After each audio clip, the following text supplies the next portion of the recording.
We're back, people. We are back. Your favorite. I'm never lying when I say this. By now, you should trust me.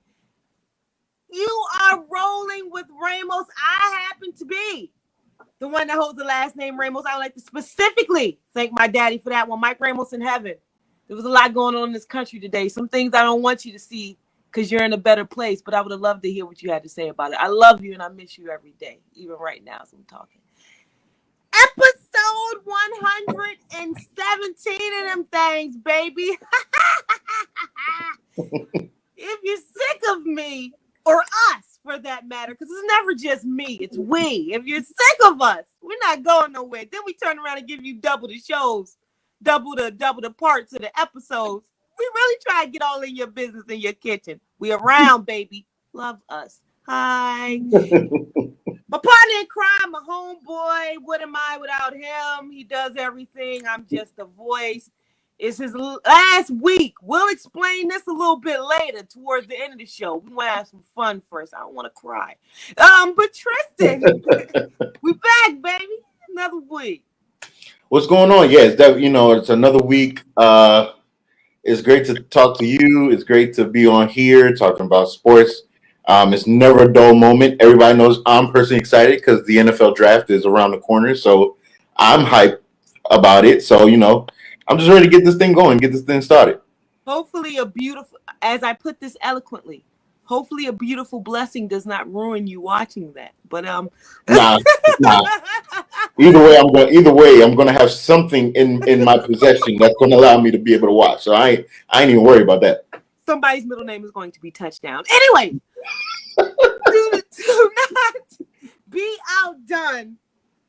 This person is going to be doing a lot of things on this show. I'm going to tell you later. We're not going to talk about that now. For right now, he's not a stranger to Rolling with Ramos. He is a guest on this show tonight. He is a radio news anchor. He is one of the best mentors somebody could ever have. And he is a Quinnipiac University.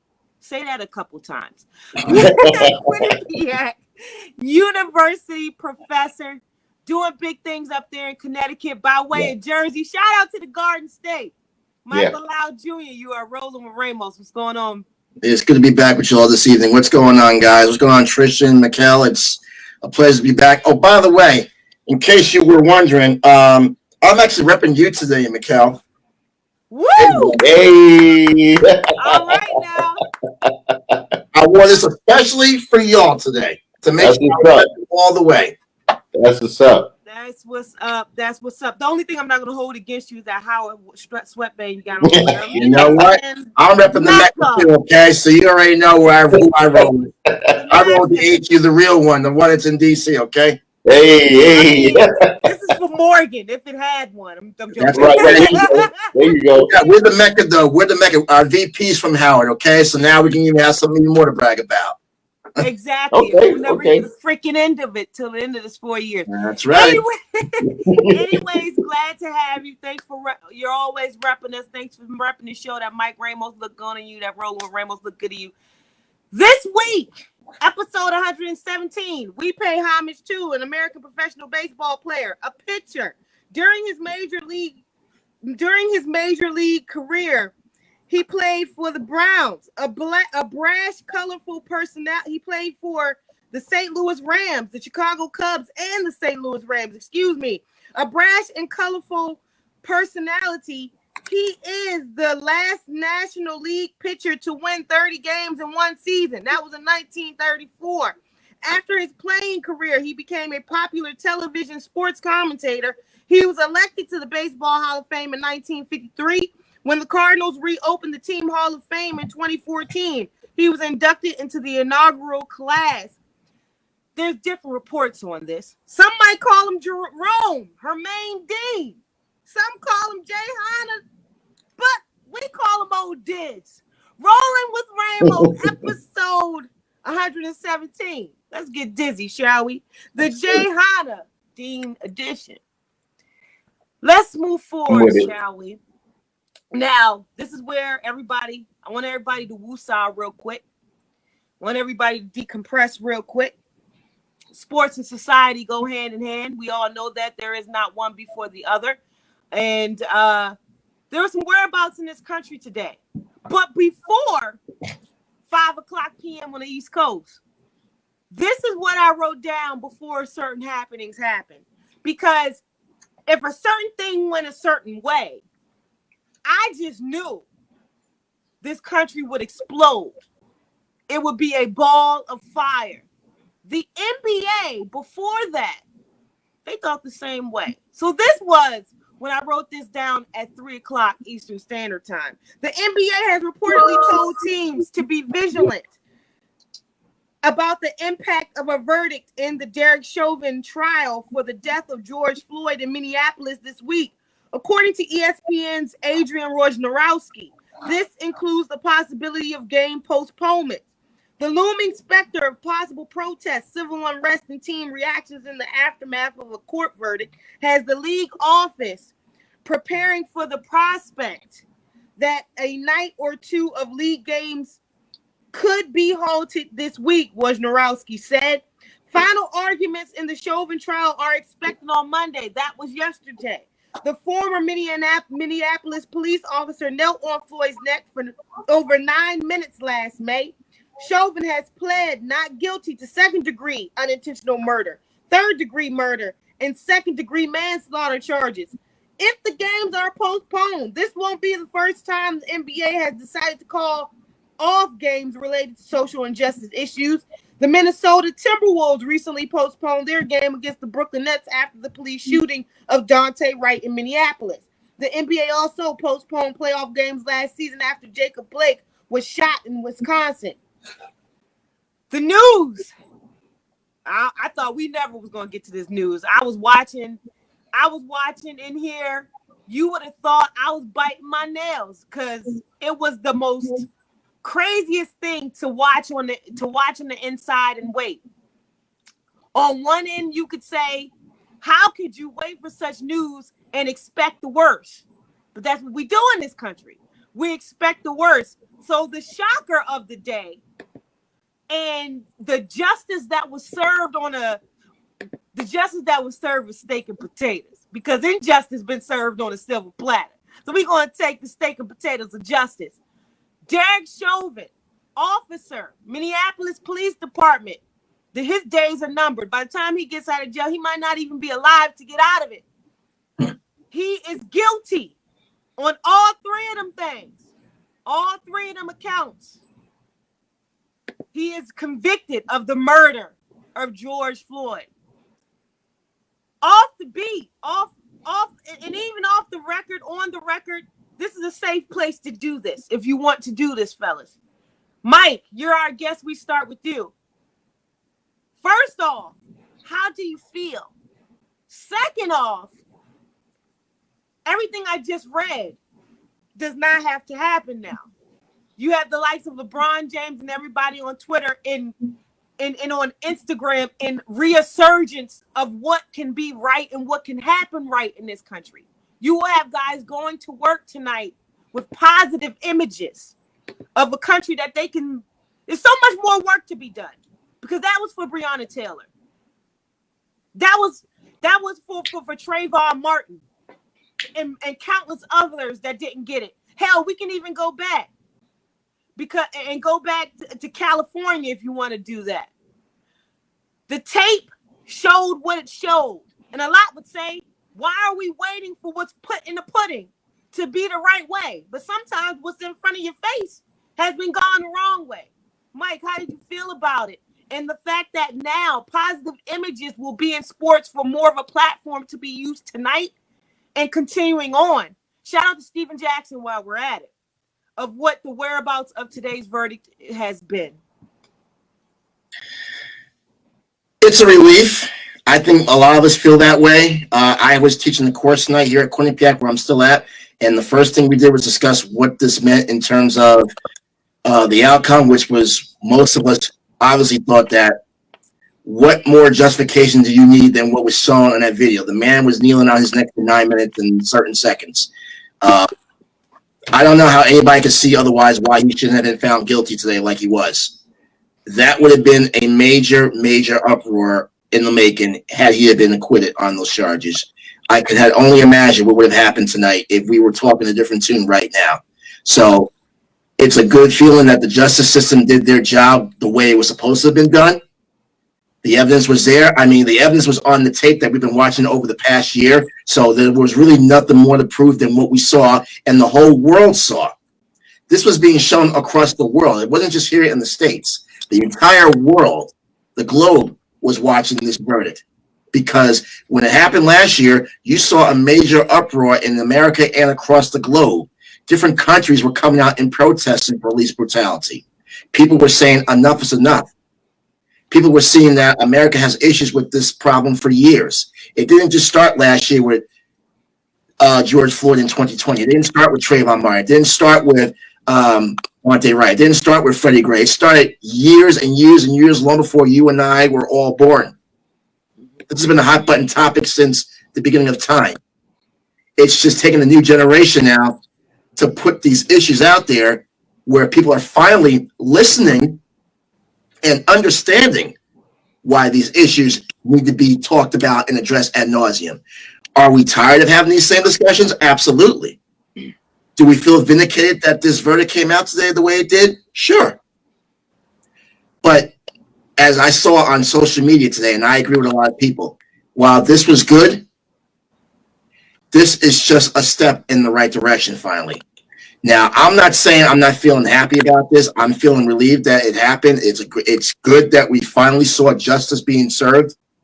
But as you just mentioned, Michael, there's been so many countless trials and cases that have gone the other way in years. So I think this is a wake-up call that there needs to be more of these cases shown in this light, that we have to come to grips that we have to see that the justice system does their job consistently. I would hate for us to do this. Like, we have the verdict today. I would hate that we take one step forward, and then if there's another case of another unarmed black man shot unjustly in cold or broad daylight, that we're taking 30 steps backwards after this. That's my biggest concern. If we're going to progress, let's progress. Don't degress. That's what I think is more important than anything right now. We got the justice. Now, let's continue to move in that direction. Let's not drop the ball and let's just revert to the old ways. I think now we're seeing perhaps we got to get on the even kill here. And if we do that, then maybe we'll start to feel a little more confident in the system. I think a lot of people are unhappy with the system over the last several years because a lot of us today, when we found out the verdict was coming out, I tweeted that, and you saw it, Mikkel. I tweeted that I'm very feeling anxious, a little bit of anxiety, and it wasn't a good feeling because we've been down this road before. My mother even texted and called me to make sure I was okay because she knows black man in America right now is it's unfortunate that we have to have this bullseye on our back, but that's the way of the reality. However, now that we got this out the way, we got to keep going. And it's going to take all of us to make that happen. We can't just say, okay, we got this guy on guilty charges, so now we can just go to bed and just go. No, that means we got to continue to put the work in. That's where we got to not drop the ball. Keep grinding it out so that we see justice across the spectrum. That's what I take away from what happened today.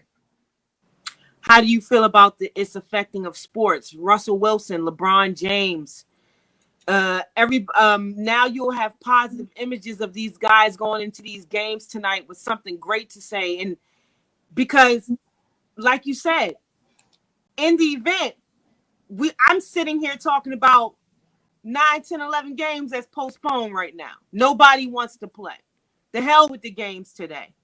But we don't have to deal with that. It's almost reminiscent of, you guys remember that Grammy acceptance speech Kanye West did? And everybody was afraid of him after that Taylor Swift thing and Beyonce thing. Yeah.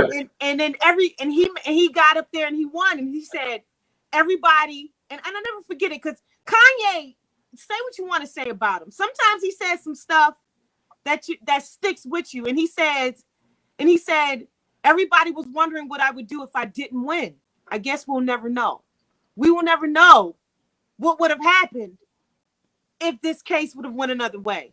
What does this do for sports? What does this do for society? What does it do for the platform even more that these guys and these women have put forth the effort of giving us when it comes to social injustice? it tells you that sports is doing its job. I spoke with Jamel Hill about this last week in my class, and she said the same thing. People who say that sports and politics don't mix, that's wrong. Sports and politics go hand in hand.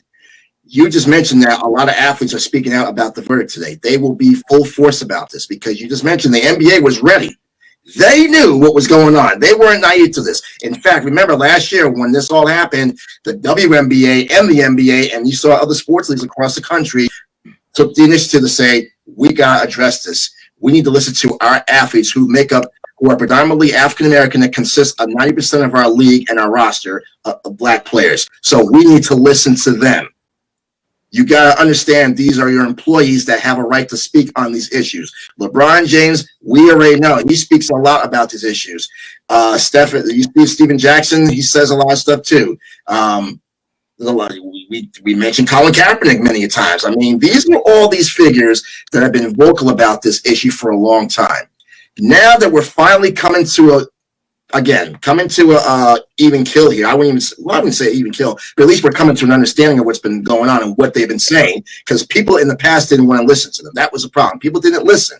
Now we're listening, and they're listening now. So I think as we continue, they're going to even have a bigger platform to speak on, and there will not be any pushback from people. There's going to be some people that are just going to have their own opinions about stuff. We know that, but they're going to use their platforms now to make that message greater.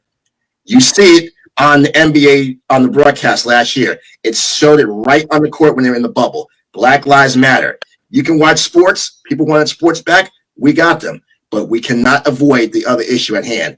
We got to work on social justice. And this league and the leagues, we're making sure. You will make sure to understand what's going on. And if you don't, we're going to educate you while you're watching the game. Because you need to see why our athletes that you root for and support and cheer for are having these issues and why they speak out against them. So I think now that we've gotten to this point today, they're going to be they're more at ease, but they're not going to keep quiet now because rest assured, if this happens again, we will be right back here discussing the same topic, and those same athletes we just mentioned will be right back on their platforms speaking out, and we will be going back to the drawing board of why we have to find a way around these problems. And it's just not going to go away overnight, but at least they have a platform that's bigger than ours that they can use to their advantage. I don't understand how sports and politics don't go hand in hand when the world loves Muhammad Ali. There's no way in hell. Exactly. You can. Muhammad Ali. It wasn't Muhammad. You go back to the 68 games when they had the fish race. Yeah. That was another sign of support for social justice. We just celebrated Jackie Robinson Day last week. What did we not talk about with Jackie Robinson? He broke the color barrier. That was politically motivated, right? Baseball was not integrated until Jackie Robinson broke the color barrier in 1947. And here we are talking about, well, they don't mix politics and sports. Why?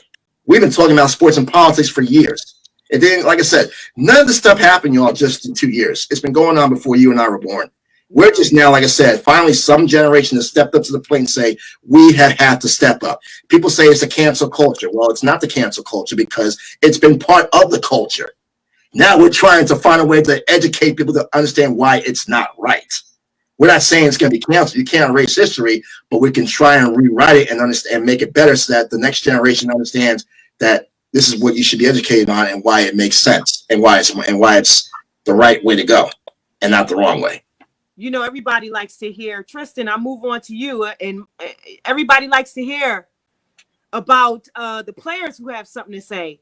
I don't know if you guys agree with me, but I love to hear what the Steve Kerrs of the world and Greg Popovich's, who says it so eloquently and in your face.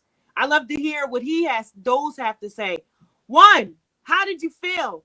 I saw you on Twitter today, too. You were very vocal about sitting in your car, being in the unknown, if you will. Images, not to make you the flagship of fathers here, but you know, on this show, you are the only father. So hey, images of George Floyd's daughter and how her father changed the world and how he has changed it now. How does that feel with you bringing one in the world? And sports and society and these players and what they're going to do with this message today and moving forward. Because we got one more job to do, because I don't know how you think a gun is a taser. We coming for you next. Oh, now you tell the, I don't know how you can't tell the difference between a taser and a gun. For the record, I'll just put it out there. I'm sorry. I'm just the saying. color, the trigger, whatever, lady. And you've been on the force for how long? 20 years? Sorry. 26. Work for me. 26. 20, whatever. Before I'm making this, she's been there a long time and she can't tell the difference. Sorry. Don't buy it. Yep. Whatever you say, Bennett, but you were still in it. Tristan, all of this. Your words, please. So I was leaving work. And I you know, I got the notification on my phone saying that the verdict was in, and I sat. My first initial thought was I had like a sick feeling in my stomach, and I was like, "Oh man!"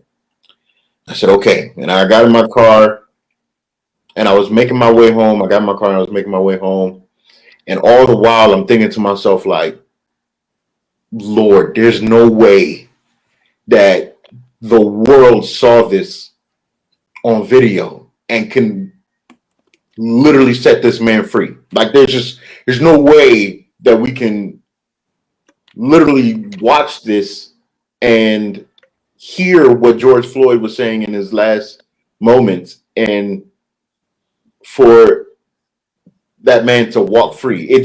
But I was so nervous about it, and I was sitting in traffic and I'm listening to CNN, and I'm sitting in traffic and I'm just like, the anxiety. I never thought that I would feel such anxiety about something as if it was me or as if it was my personal family member. But it just proved the type of trauma that we have dealt with in our generation alone. I mean, you go back to Emmett Till, and the mother was with the Floyd family waiting for this verdict. I mean, this was a monumental moment, and I remember sitting in traffic and making my way home, and I remember when they read the verdict, and he got all three counts, and all I could do was just kind of take a few breaths,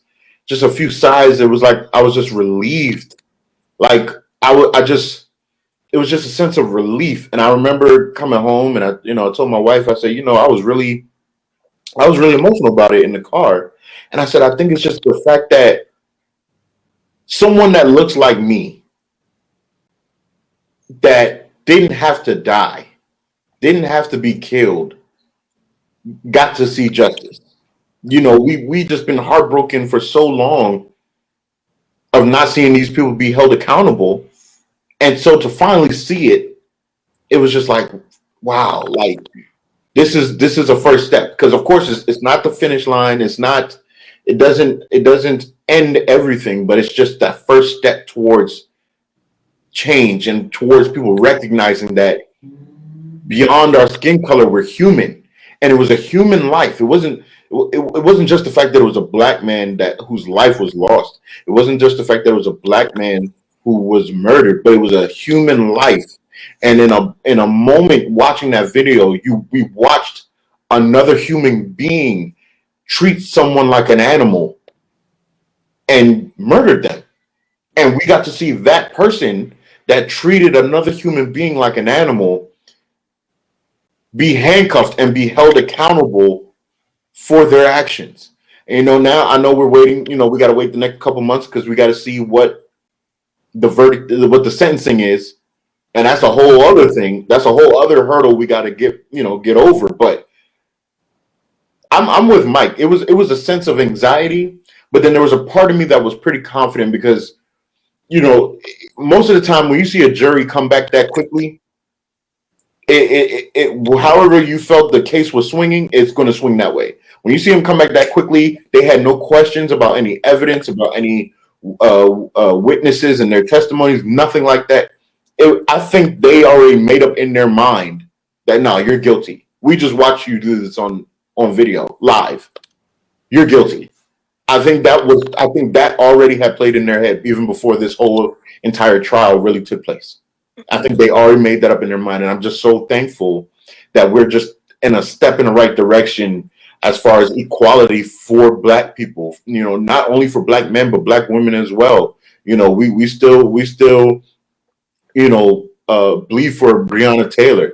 We still bleed for Sandra Bland. We can't forget the women that have also lost their lives senselessly.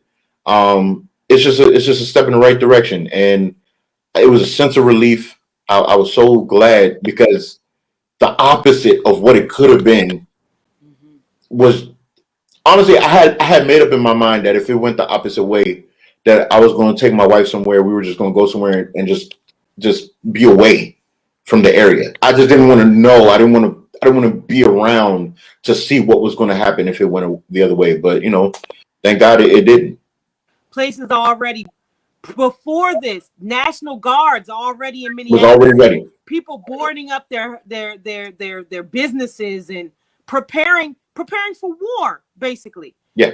I don't know what 2021 was supposed to be. A lot of people was happy 2020 was over and 2021 was on the way. I tell people all the time, once Kobe died, I said, this is about to be something.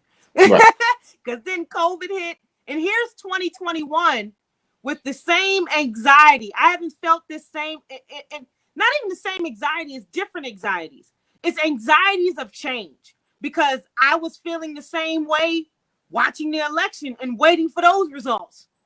And I'm like, this is the longest one, and here we are again. Tristan, it all goes back to sports. How are these guys doing when it comes to all of this?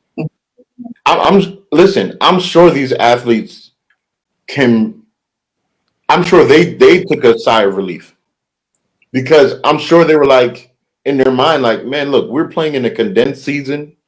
We're already dealing with the pressures of COVID and everything. Like, had this gone the other way, I mean, how could you expect them to play? I mean, I go back every time I think of these things. I go back to the bubble, and with Jamal Murray and speedy recovery for Jamal Murray. I was so heartbroken for his injury, but I think about Jamal Murray and him going back to the locker room after the amazing performance he put out, and him just holding on to his knees and just trying to gather himself, and it was just such a moment. It was such a moment to watch and see these athletes that are human too, that people forget that they are human beings, and the same emotions that we feel when we see these things going on the news and on television, that they feel the same thing. Don't assume because they're playing on a court, they're playing on the field, they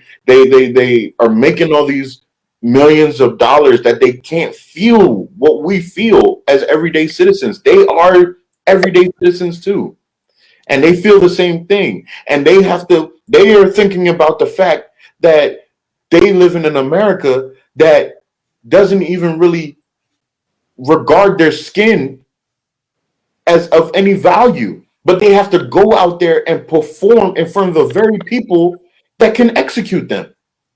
That's the mindset of an athlete. That's the mindset of a Black athlete. That's the mindset of a Black athlete. Well, That didn't we master talk? Didn't we talk mentality. about it? Didn't we talk about it last year? Was it last year or the year before, where the Milwaukee player that was stopped by the police, and it wasn't the fact that they didn't correct themselves or apologize because they were wrong. They corrected themselves and apologized because they realized he was a player in the NBA. So his occupation basically saved him. Not just the fact that they were wrong, but the fact of his position in society is what saved him. That's what the athlete has to deal with. That's what the athlete has to go through. The professional athlete has to go through every day, knowing that the very people that cheer me because of the uniform I wear is the same people that can execute me if they see me with a hoodie on the street. You know what it reminds me of? I don't know if you guys watch All American, but last week's episode of All American, and Spencer may have had to step in for Olivia, who wouldn't have passed the breathalyzer test. Right. And on one end, you're looking at this Black kid who she's half Black too, Right. but stepping in for her and he would have had to do what was best for her. and try to get out of that situation. But what saved them was that her mother's the DA and the car was registered to her. Right. And I mean, not to spoil the alert or spoil it, but that's where we're at. Well, I don't watch All Americans, so you can spoil it for me. I know you love that show, Mikkel. I see you take your tweets about it. I just haven't gotten into it. You gotta get into it. Listen, my schedule is tough to watch television, but I do catch up on Queen Sugar. That's one of my shows on OWN. There you go. The CW app, and whenever you can catch it, it's and all the seasons before that are on Netflix. Trust me on this one. Well, that's never steer you wrong, baby. Anyway, Michael is a busy man. Okay, he is a busy man. I got a phone full of audio apps when I'm listening to news and sports on the drives because I'm always traveling somewhere. So it's tough to get in front of television these days and watch shows. When I do, I try to catch up on all these shows I got going on, like All American and Queen Sugar and whatnot. And I get the time to do it, I'll do it, or I'll just watch, movies. I'm with you. I get every day. I say I'm gonna try a new one and don't get to nothing because I'm tired. But we take the time to woosah and bring it down a little bit and relish in the fact of what happened in this country. Yeah. But also let it go a little bit. I know I know when a lot of people were certain when that happened originally. Things happen in social media and you got to take yourself away from it. You can't see it anymore. You got to stop looking at social media. And even though I was happy today, for a minute I had to turn off social media because I didn't want to continue to see it. And I thought I was the only one. And you guys make me feel good. No, you weren't the only one. That's just it. Days like this, you have to. By the way, while we're on the subject of social media, did you happen to? And I told you about this, McKelvey. Yes, off the record, you told me about this. Let's get into it. Did you see the Las Vegas Raiders tweet just now? Yeah. Did you see what they tweeted? Naomi Osaka just retweeted me. Are you kidding me? Wow. Did you see that tweet? Like, are they now? See, when we're trying to enjoy moments like today, it's tone deaf stuff like that that gets us re-aggravated. You see it, don't you? What were you thinking? What? How the hell she found that tweet out there, and it's still up there. It's not fucking like it's still at the. And I was talking, Tristan. I don't know if you can plan this. I was like, are they trying to put a positive pun spin on it by saying now we can breathe because of the day? But even still, that's not something you put up there. Not to mention, if we're talking about the NFL, fellas, who dropped the total complete ball because the guy that you blackballed, this is what he was speaking for. This is what he stood for. And you could have been the front runner. You could have been a leader. You could have been in help. And still, you entrapped and encaged the same people that work for you. Because we all know, Tristan, if you just spoke about it, that I am the master field. Shout out to the Houston Texans. That is the field in the National Football League. And you blackball the guy because you were so scared. And now because it's become this thing, this fad, you don't want to be the bad guy. Now you're a part of it. You dropped the entire ball. And this could have been the NFL's chance to stand above because I know Colin Kaepernick is standing tall right now. Fellas, talk to me. Listen. You see that tweet? Listen. The tweet is up there, by the way. It's still up there. This is the thing. This is the thing I have such an issue with these franchises and their social media team. It's a group of y'all. It's not one person. It's a group of y'all. And I know because I have people that work in social media on organizations, and they say that everybody has to agree that this is okay to put out. So you mean to tell me that none of y'all saw anything wrong with you putting out that statement? None of y'all thought that was like, nah, that's inappropriate. Just leave it be. Leave it alone. Don't touch it. None of y'all thought that was an issue. Nobody thought it was an issue. I saw somebody tweet. They said, see, this is what happens when you move the team from Oakland to Las Vegas. They lose touch with the culture. Like that, like it was, I couldn't believe that they put that out there like that. Like I just, and you're right, it's still up there. So I'm like, so y'all not gonna take it down? Like this was like, you allowed it to get retweeted. Like all of you should be fired. Like everybody in the social media team should be fired. Like you left exactly, Mikhail. You left it up there for people to retweet and quote and destroy you basically because you look so out of touch by doing that. You're so just like Mike said, you're basically just tone deaf. Like you didn't even think that was okay. Like I couldn't believe when I saw it. I was like, I really feel like they were just around, in Las Vegas with the nice little green smoothie, and they're like, you know what? We should put this out here. We should put I Can't Breathe. Solidarity. Exactly. Exactly. I couldn't believe that. I could not believe that. And it's still up there. The sad part is that people are trying to justify that statement on social media. Like, people are actually trying to say, well, here's what the Raiders meant to. No. That's no. why I just said no. Just no. Like, no. Like, this is like, you try to convert on fourth down, and you missed it. Yeah. Now it's a turnover on downs, which means turn over that tweet and get rid of it. When you didn't have to. You could have just kicked the field goal and keep it moving. You didn't have to. Or here's what you I just said say nothing. Silence can be golden sometimes. If you have nothing good to say, quiet. Unbelievable. I cannot wait for this statement by the NFL. Again, they totally dropped the ball on all of this, and the political. I know Roger Goodell was probably sitting there like, "Come on, come on, what are you doing?"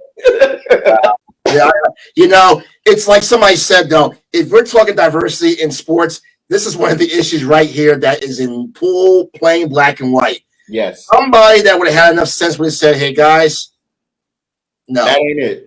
Don't, just don't." Let's find something else. It's like you cheating on your girlfriend, right?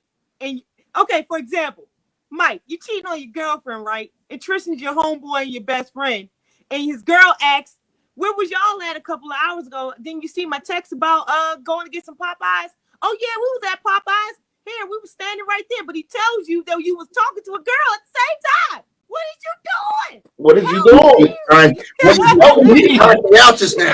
You timed me out is what you did. You snitched on me. Tristan is what you did. And I'm all in trouble. Here's the hangover. You done got me all in trouble. Now we supposed to go having a good time. Now all of a sudden we all busted. Exactly. Like it wasn't provoked. It was not provoked. You just dime me out. I'm like, I'm trying to get my thing on now. You want to put me out there? Put me out. That gentleman was you know what? And you would bring up like that. I can't call him Oakland. Marshawn Lynch is somewhere cutting his jersey. Listen. It wasn't even provoked. Like no other 32 teams. The other 31 said nothing. It was not provoked. That was the point that they could have done, and it was all. The Washington football team said nothing either, which was pretty damn smart. Yeah, we have a black quarterback. I can see if Seattle said something. I can see if the Vikings said something. No one said anything. You didn't have to do this. Let the NFL suit handle this one for one. Yes. Roger Goodell, who's been pushing for social justice for the last year and a half, who admittedly said that he was wrong. Well, yeah, who admittedly, and I need with the quotes, admittedly said he was wrong for not listening to Colin Kaepernick several years ago. He dropped the ball on that. Let him handle this little mess now. Let him clean up the mess that he created and make things right. That's what they should have did. Unbelievable. We take a breath and we go to something else that's unbelievable. Someone in particular. We go from one hot topic to another one because someone has been very unbelievable to watch. Unbelievably isn't a word, but you could roll with me. Unbelievable to watch. We're not taken aback by what he's doing because we're used to it. But this right here, this 2 weeks been something. Steph Curry, ladies and gentlemen. It takes us to him. Warriors Steph Curry shatters NBA records in April, enters the conversation for league MVP. And that's despite how you think his team's doing. Golden State Warriors 9th seed in the Western Conference. On Monday night, Curry erupted for 49 points, which included 10 three-pointers. Damn! 10 three-pointers and a 107-97 victory over the Eastern Conference leading Philadelphia 76ers. The two-time NBA MVP scored 20 points in the fourth quarter and nailed 5 of 5 shots from beyond the arc over a 6-minute span. Curry's numbers as of late have been jaw-dropping. His value to the Warriors has been on full display this season, especially since the team has a pedestrian 1-7 record when he sits out. He is also without teammate Klay Thompson due to injury, and Kevin Durant is now playing in Brooklyn for the Nets. So Curry has no choice but to be the shoulder, more of the shoulder to lean on, and the loud key of offensive player on the Warriors. Here are some interesting numbers making a case for how dominant Curry is, gentlemen, and why he should be in the discussion for NBA MVP. Everybody, make sure you drop those comments down below. I forgot to say it. Talk to us. We want to talk to you. Anyways, here are some interesting numbers making a case for how dominant Curry is and why he should be in the discussion for NBA MVP. Number one, first off, in the win over the Sixers, Curry scored 30 or more points for the 11th straight game, which broke the late Kobe Bryant's record. And that was a tear. If you remember that tear, that was one hell of a tear, which broke the late Kobe Bryant's record of 10 straight games of a player 33 years or older to accomplish the feat. And number two, it was also Curry's fifth game of 40 or more points in the month of April, passing Bryant and Michael Jordan's mark of the most 40-point games in a calendar month. Also this month, Curry is averaging 40.7 points per game on 55% shooting from the field, 50% from beyond three, and 91% at the free throw line. Y'all know damn well he don't miss no free throws. And if he's shooting half of 100 from both ends of the spectrum, he's giving you hell. It's crazy because when you think of the Golden State Warriors, you thought of them as such this team monopoly for so long because of they can get you on all sides and all cylinders. Now they're forced to depend on one guy. Some would say, who cares what he's doing? Who knows if they'll even play in the play-in tournament? They're a legitimate 8th, 9th seed. What do we care? What do we care about the MVP? What are MVP accolades? Because is it the betterment of what you did for your team to help propel your team? So we also have to see how long the course of Golden State is, how long of the course Golden State is going to win as he's on this tear. If they go 5, 6, 7, 8 straight games, or the record is better enough with him doing this, okay, the MVP is his. But if they stay in the same position and he's scoring all these points, who cares about the MVP? Or is it an individualistic accolade? We've had this conversation with James Harden for years, ladies and gentlemen. Don't act like you ain't heard this before. It's been on the radar all day long. Steph Curry, NBA MVP. I know one thing. This is whatever it is. Y'all told this man in the beginning of the season that he couldn't get back to who he was. Y'all said he got soft. Y'all said he was falling off. That blue-eyed assassin said, shut up. And look what he's been doing. And I hate to bring it back to Kobe, but if you saw that tear, woo, Tristan, I know you saw it. This one. Of course. His one hell of it next to us. Ladies, gentlemen, Mike, Steph Curry, baby. He is fire. He is fire. I hate to say that, though. I think some of the fans in Denver, Colorado would like to have a conversation with you. Because, people to call my people, baby. I ain't scared. Because, Colorado, I don't know if you saw last night, but Joker dropped 47 last night. He did. Looking at the Denver Nuggets compared to the Golden State Warriors, I hate to say it, but I think they're going to judge based on who gets into the postseason, even though the Warriors are not out of it yet. But I think that if the Nuggets were to play the Warriors right now, it would be a great matchup. And I think the winner of that game would be, if you want to put Joker versus Steph, whoever outshoots the other would probably get the MVP, in my opinion, because those two would be fun to watch. And they were on fire last night. So I give Steph, listen, Steph, no matter what he does, the man still can play.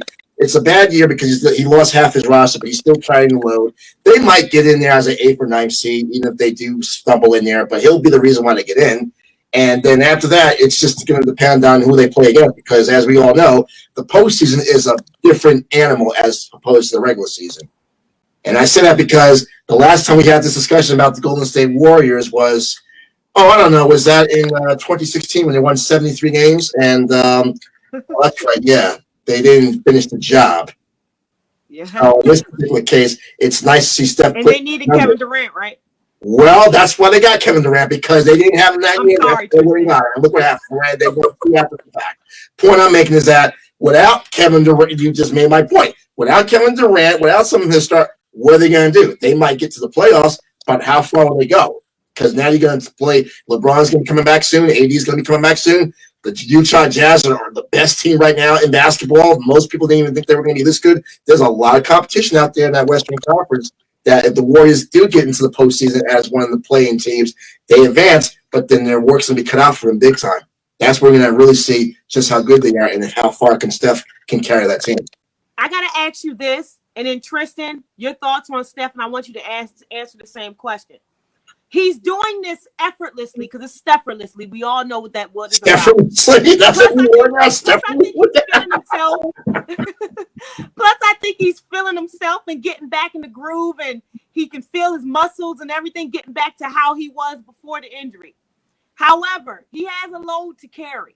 He has a lot to carry, and we know why he's doing this.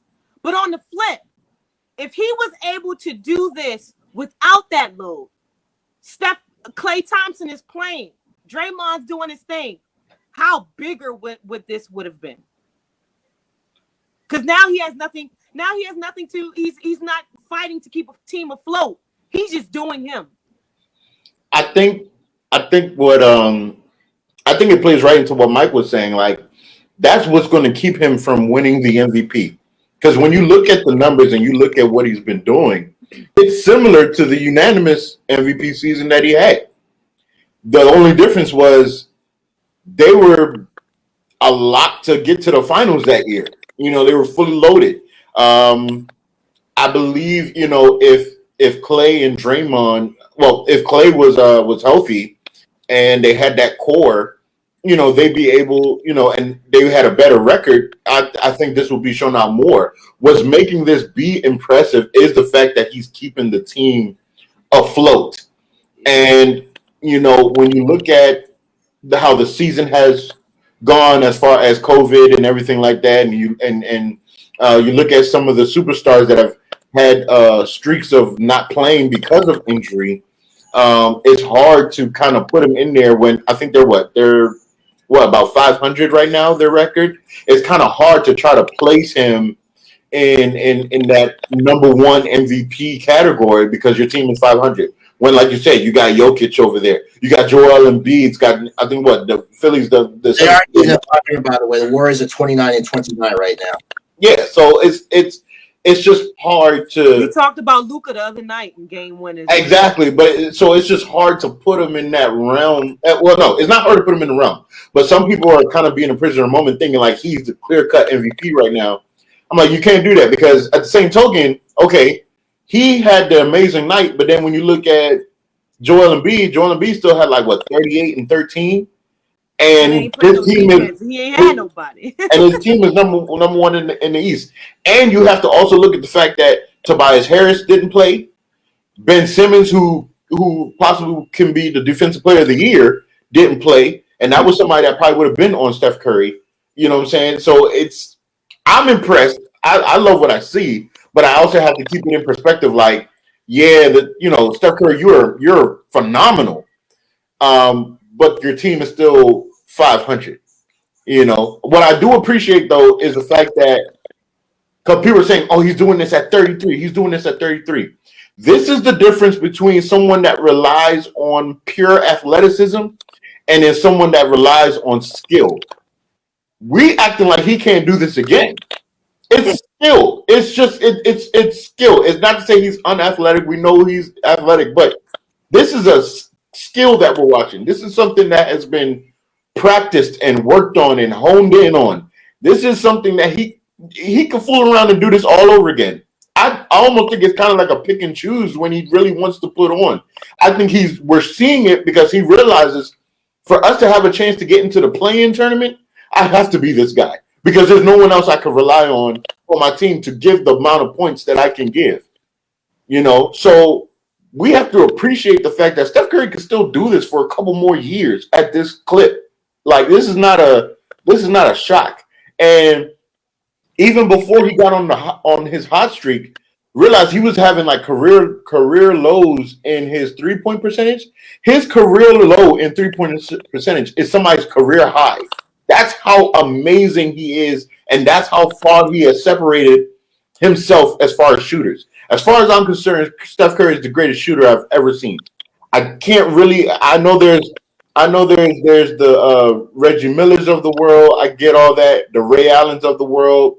I get it. But Steph Curry is the greatest shooter I've ever witnessed from my young eyes. I've ever witnessed. That's it's just not debatable for me. You talk about perspectives and staying in perspectives. We're going to talk about this guy on Thursday because I told y'all, baby, it's 2 parts to this one. Right. Every week, 2 parts episode. Because this guy is supposedly has also been going on a tear. And he's down 95. So we'll talk about Russell Westbrook on Thursday. See how you feel about staying in the perspective, Tristan. Because they've won a couple games. Some people would say these games they supposed to be winning. And about time Russell Westbrook is here after so much hating. We'll talk about that on Thursday. Prelude. We go to the NFL. Mike, you're up. I got something to talk to you about because we talked about social injustice in the right way and seeing a video. And we talk about the NFL dropping the ball. And see, I didn't know these things were going to go simultaneously together. Shout out to the Raiders for giving me my connection. You're stupid. Anyways, we talk about this brings us the more you know. making statements that stand up for your players before even when you see the video. Because we've gotten so much caught up in a day and age where a video speaks 1,000 words, when sometimes the video, in the case of George Floyd, it did. In some cases, it does not, and it can be distorted. And this takes us to Aaron Donald. Aaron Donald case shows why we wait to let situations play out. This, according to ProFootball.NBCSports.com. This is a nice article here I found.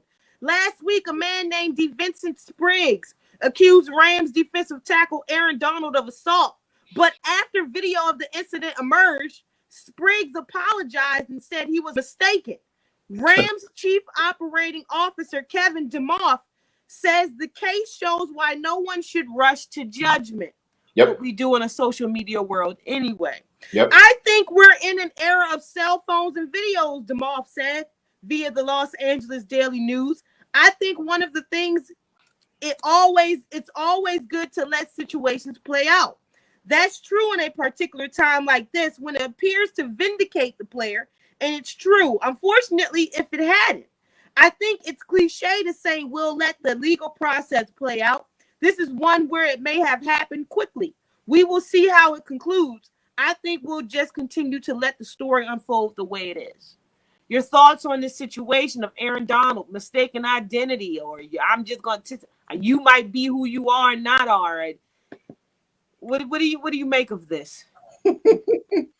I make it as another case of WTF is what I make another case of this as. That's what I call it. WTF. Here's the problem. The NFL draft is coming up. So a note to all you draft players out there that plan to use your social media to make comments along the lines of social justice matters or whatever the case may be. Note to self, if you really want to help your status, as we have saw tonight with the Raiders tweet, best thing to do is just say nothing. If you don't have anything intelligent to add to the conversation, say nothing. Sometimes the best way to go about life is just stay silent. Unless you're going to be like a Joe Burrow, who came out and made his declaration 2 years ago, and you saw what happened. Some folks were happy about what he said about social justice. Others were extremely peed off. But in this instance, dude, you know that this is a time where you got to be a little more conscious of what's going on. Yep. And sometimes you got to stop and think. Again, is that? Oh, we lost him. We'll come back in a second. But I fully agree. Yeah. So I fully agree. You have to be conscious, especially now with social media, You got to be conscious of what you say. You got to be conscious of what you put out there because it's going to be out there. And I promise, the moment that you put it out there, seconds later, it's gonna pop up. It's going to be on ESPN. It's going to be on Fox Sports. It's going to be everywhere because that's what everybody's clinging to. So you have to be mindful of what you say. You have to be intelligent in what you say. You have to pick and choose. And that's what sometimes they tell people, like, I wonder.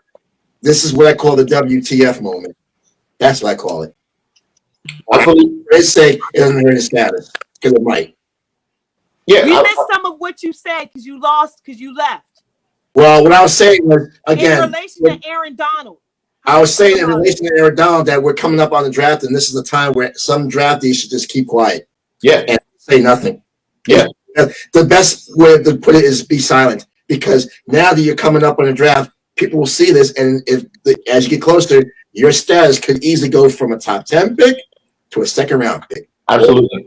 But also, in relation to Aaron Donald, wrong place, wrong time. Be aware of that too, because you don't know what someone's going to say. How did you not know who Aaron Donald was? How is it?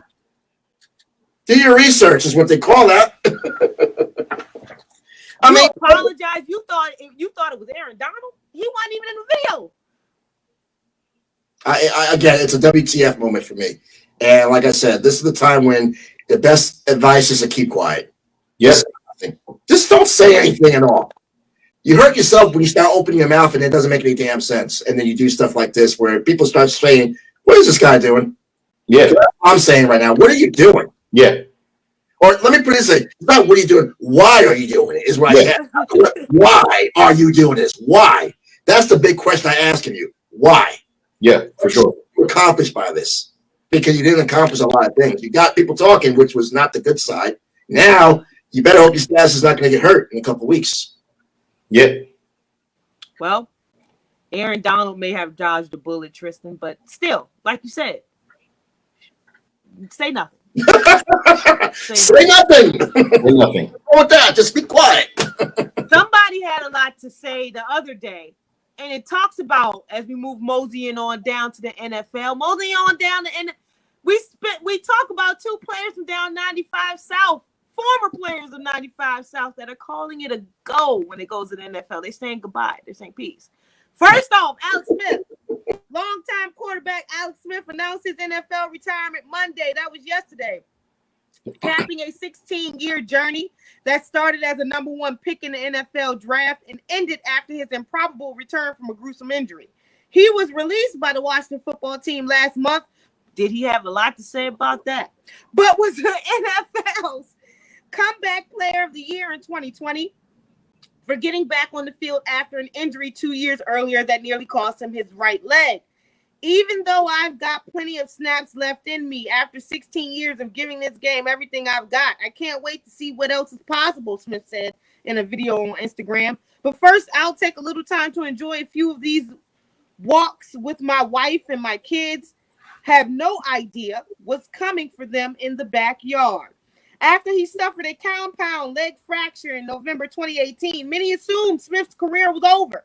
He required 17 surgeries, fellas, to stem an infection in his right leg, which was nearly amputated. He needed to wear an external fixator on his leg for 8 months and developed drop foot. His battle to return to action was the subject of an ESPN documentary, Project 11, that aired last spring, and Smith kept fighting, passing numerous tests and milestones along the way to being cleared by doctors.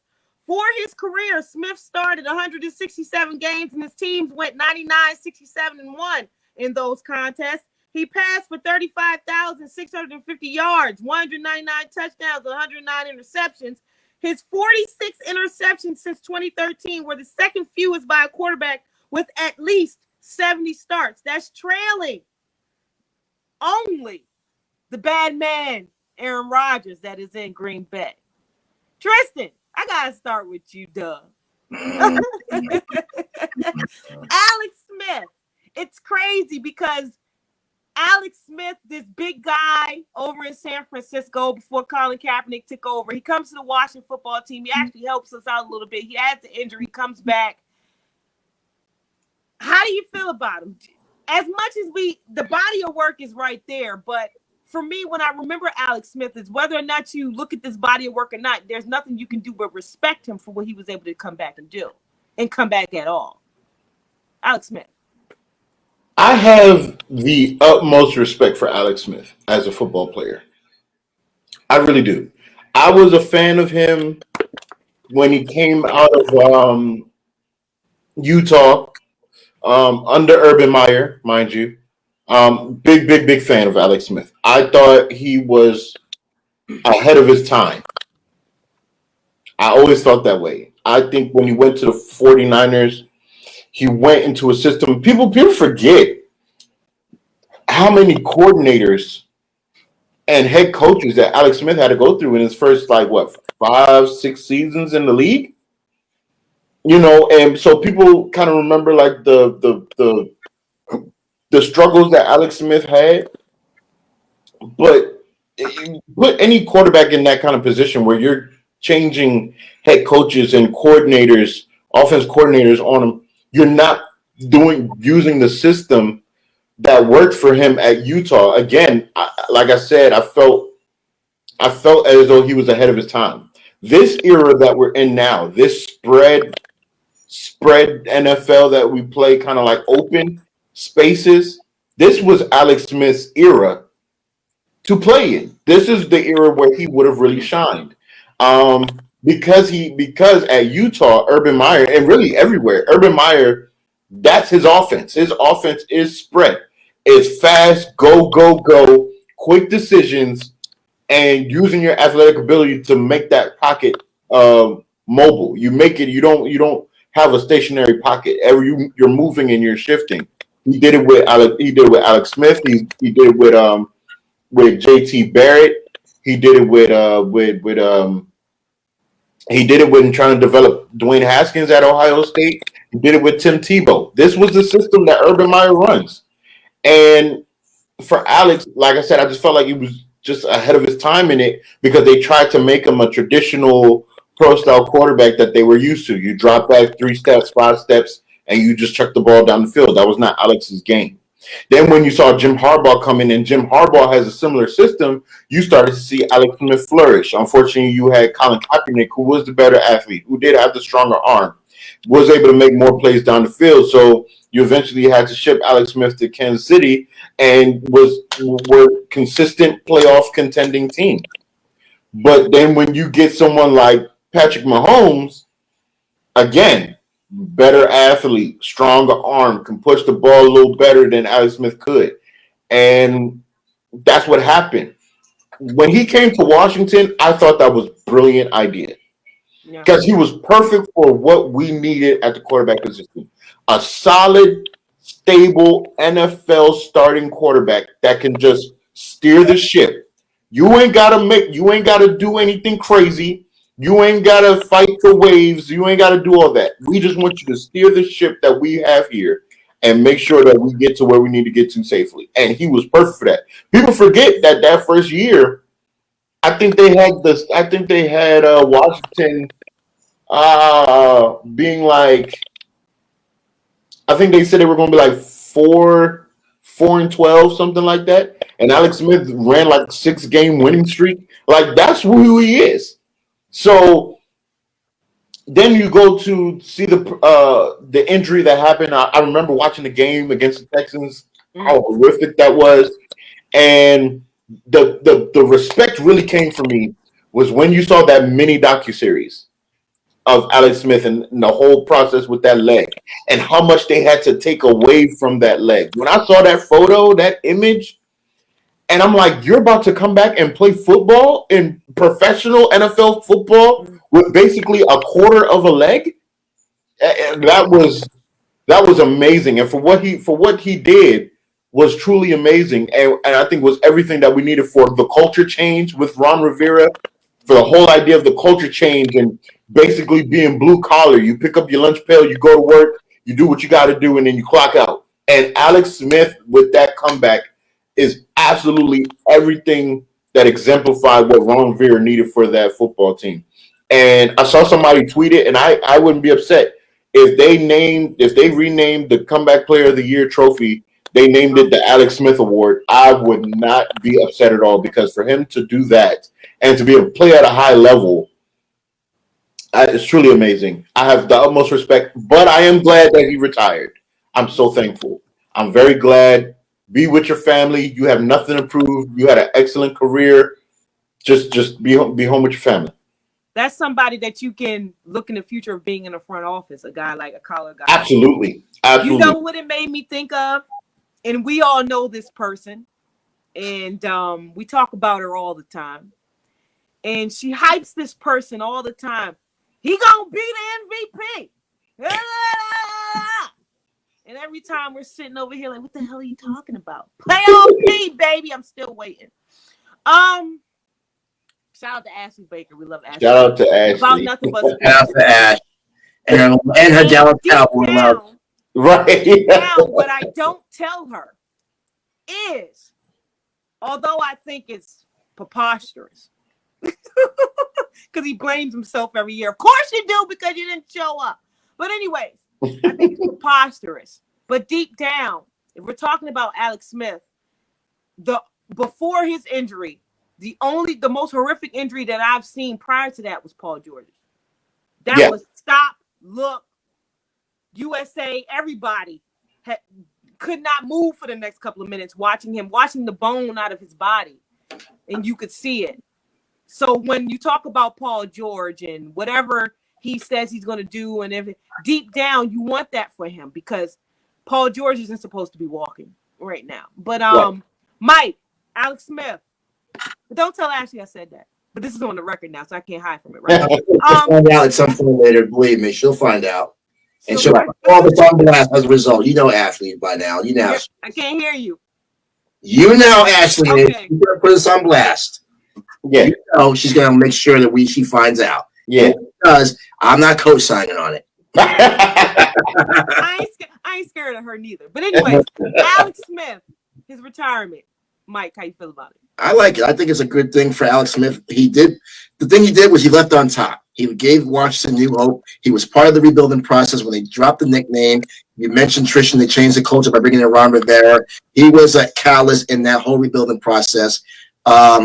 Listen, as a fan of the New York Football Giants, I can't help to say that thank you, Philadelphia Eagles, for nothing, for tanking to let y'all get in the postseason while we did our job, although we really can't take too much blame because we didn't do our job either. But anyway, Alex Smith did his part by getting that to the playoffs and winning the division. So he did his due diligence to help that franchise grow from after what was a tumultuous year, after all they went through in the offseason with the name change, the leadership change, the scandal that broke with all the allegations and whatnot. So I think he deserves a tip of the cap for everything he did for that city and to make that football franchise relevant again. Because if it wasn't for Alex Smith, the Washington football team wouldn't be where they're at right now. And a lot of that is given to what he did. Yeah, you can name an athlete that can play like he did at that high caliber. In a sport as brutal as football, the man shouldn't be walking. Yeah. Let him play football. That's a brutal sport, and he's actually out there playing like he still has it, and he did. He delivered. So anything coming out of the fans' mouths down, it should be nothing but praise for that guy. Nothing but praise. And everything he did to make that team relevant again. One last person that is also leaving football that was a former Washington football team normally formerly known as the Washington Redskins. This hurt. This really hurt because, and you hate to see a guy have to leave because there's just something that hangs over him that he can't get rid of and he can't shake or he can't get away from. And to watch and to watch a guy that has so much potential, had so much relevancy, have to fall to the wayside these last couple of years off of something. It just sucks because he did a lot for the Washington football team too. Former Washington football team tight end Jordan Reed said he's retiring from the NFL because of lingering issues from multiple concussions suffered throughout his career. I was pretty sure I was going to keep playing. I was feeling good about where I was at, Reed told ESPN. But then I had some lingering effects and sought out professional help to get diagnosed. They told me it was not a good idea to keep playing. I agreed with them. Reed, who is 30, played 7 seasons with Washington and spent last year with San Francisco, catching 355 passes with 28 touchdowns in a career often slowed down by injuries. He played 10 games with the 49ers last season, catching 26 passes. When healthy, because we've seen it, Tristan.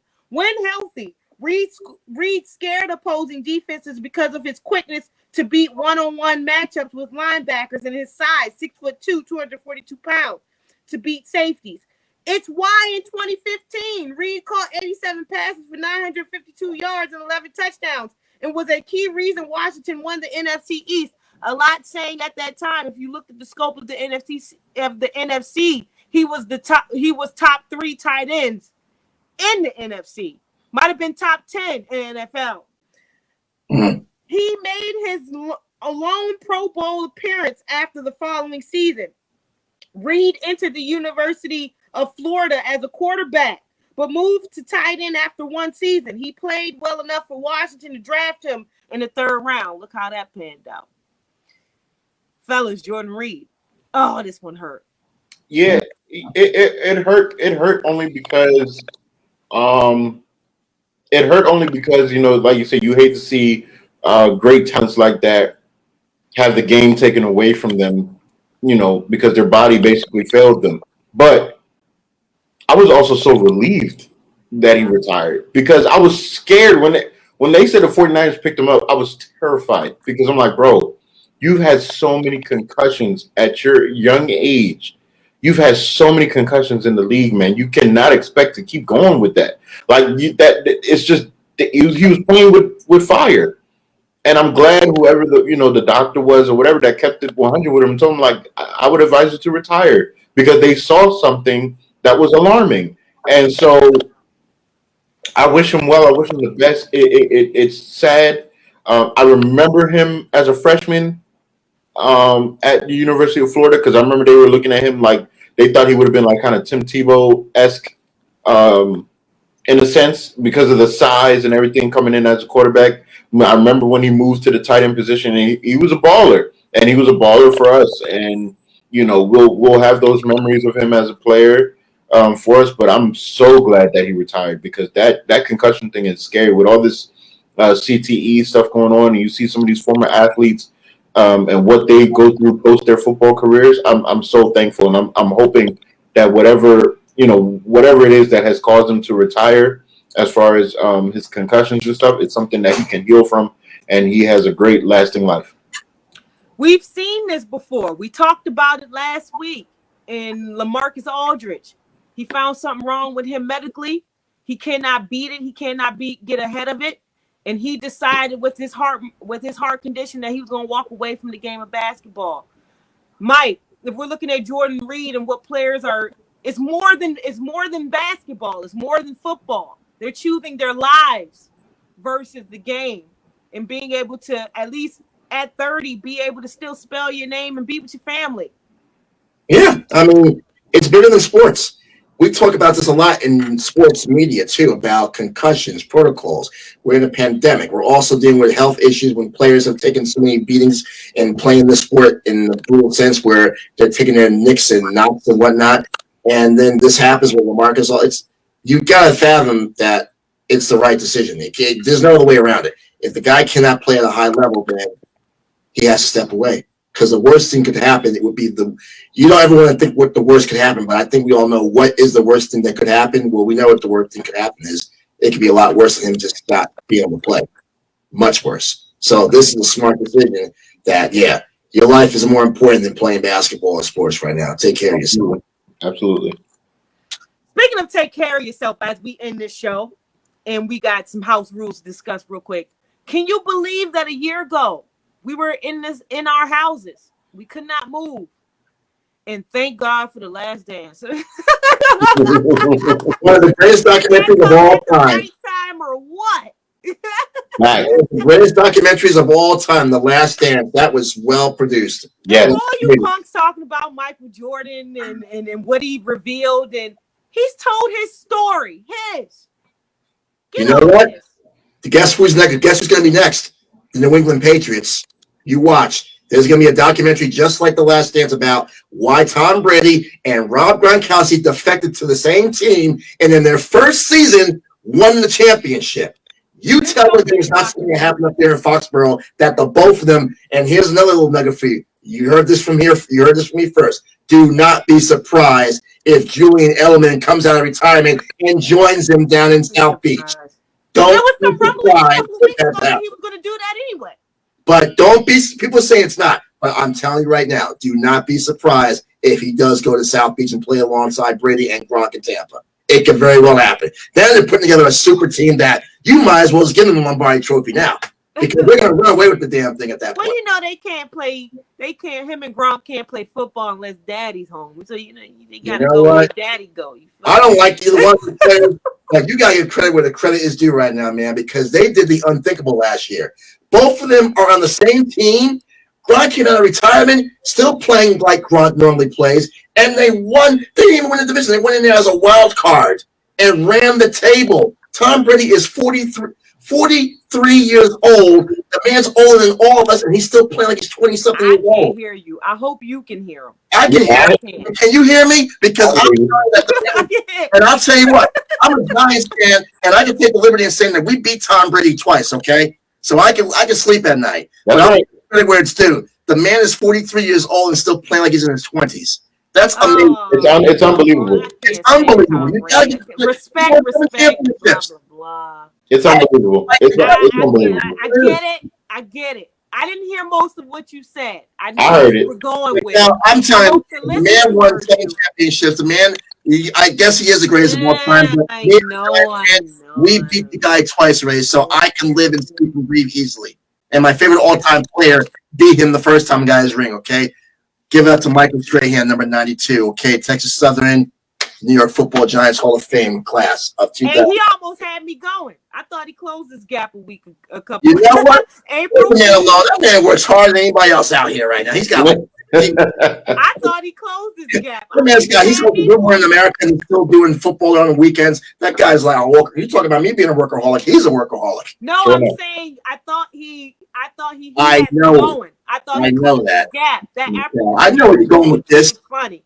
Leave that man's gap alone. It's a fashion statement. But you know he was pretending he closed it. I know. Maybe he should close it. If he closes it, it would be a miracle. Listen, he makes enough money to where he can have surgery done on his teeth if he wants to, okay? If he really wants to close it that bad, he can afford it. Good. April Fools. Last but not least, some house rules because you enjoyed this banter. Hope you enjoyed the show tonight. Did we get any comments? Or did anybody talk to us, or they were just watching tonight? Oh no, we had a couple. So I was able to pop them in as we were going. I missed them. Well, when you watch the playback, you'll see them. Well, thank y'all for commenting back. Thank you for talking to us. If you enjoyed the banter, you enjoyed the show, we got something for you. So, the unfortunateness of this is that really? Unfortunate, really? I say that like the fortunate, unfortunate. That's why I hope that's what they call teasing broadcasting. I hope you laugh because there's sometimes I say some stuff and it goes left. I'm glad you laughed at that. But it's like right now, you can't laugh and tease and you're going down. I'm wearing pink. It's gonna be a brand new baby. However, Papa got to go on a vacation. You got to go on a babycation. You got to get used to having her. Got to get used to this family. Got to be with this family. So Tristan, you tell people how long you're gonna be gone. I don't know how long you're gonna be gone. He's a captain now, like the shirt says. I'm the captain now. That's right. I'm gonna be taking a little bit of a hiatus. Call it baby moon. I got to make sure the little princess and the queen are both okay and well, and make sure that we're well adjusted. So I'll be gone for probably a few weeks. But I won't be too far. I'll still be listening in. But yeah, got to make sure my family's good. Make sure we got everything, squared away for us, and we're good to go. And then I'll be back, tormenting the airwaves soon enough. But it'll be a few weeks. Just want to make sure everybody's good. So we're excited. We're happy over here, and we're excited for the new journey. Yeah, I'm just excited, ready for her to be here. What happens when Tristan's away is that Ramos and friends, they come play with me. People come talk to me. They want to be around me. You know what I'm saying? I got some great friends. Speaking of the friend that will be, and we'll give you, trust me, we're going to put out some more stuff to let you know. Speaking of the friend that will be joining me in Tristan's absence, I know that he can take the job so eloquently, so gracefully. He's doing it now as we speak, because the guy that you've been listening to, Michael Lyle Jr., will be joining me in Tristan's absence. So prepare for us. We got some stuff to do, Mike. Yes, we do. And I will make sure I do Tristan's in this show justice. I am humbled and honored that you have trusted me, Tristan, to take on this role while you take. No! Absolutely. Okay. We'll wait for him to come back, but honestly, I couldn't have thought of a better person, honestly, to take over. Michael Lau. I met him through you. I mean, so he's been. It's like he's been here from the beginning as well. So he couldn't ask for a better person to come through and do this while I'm absent for a while. I couldn't ask for better. I don't want to end the show before he comes back. We try to get him back because it normally doesn't take long. So we try. There you go. There we go. Come back in. There we go. We're gonna get this connect. We're gonna make these. One issue we're gonna address is the connectivity problem that we had tonight. That'll be addressed for the next time for this week coming on Thursday. I promise you that. Don't worry. For sure. I'm still working with StreamYard, so it might be a little bit of StreamYard because even when you guys were talking, I couldn't hear. I don't know if it was me, but I was hoping that the guest and you guys could hear each other, and then he leaves us. You probably got to get this connected. It might be a connection on his end. I was still able to hear him. So if I was able to hear him, that means it was still coming through. So like I said, I'm sure all the bugs will get worked out. It's gonna be fine. Yeah, well, we got a lot of talking to do. But anyways, I'm gonna end this thing. I know he's going to probably try to come back, but I'm gonna end this thing. And I'm gonna say it like I said every week. I don't care if it does not rhyme. It's still mine. We will see you on Thursday for part 2 of this episode. Yeah. I'm Mikkel, like Kevin McKell. Thank you all for always joining us and working with us. What media brings. America. Peace. Peace.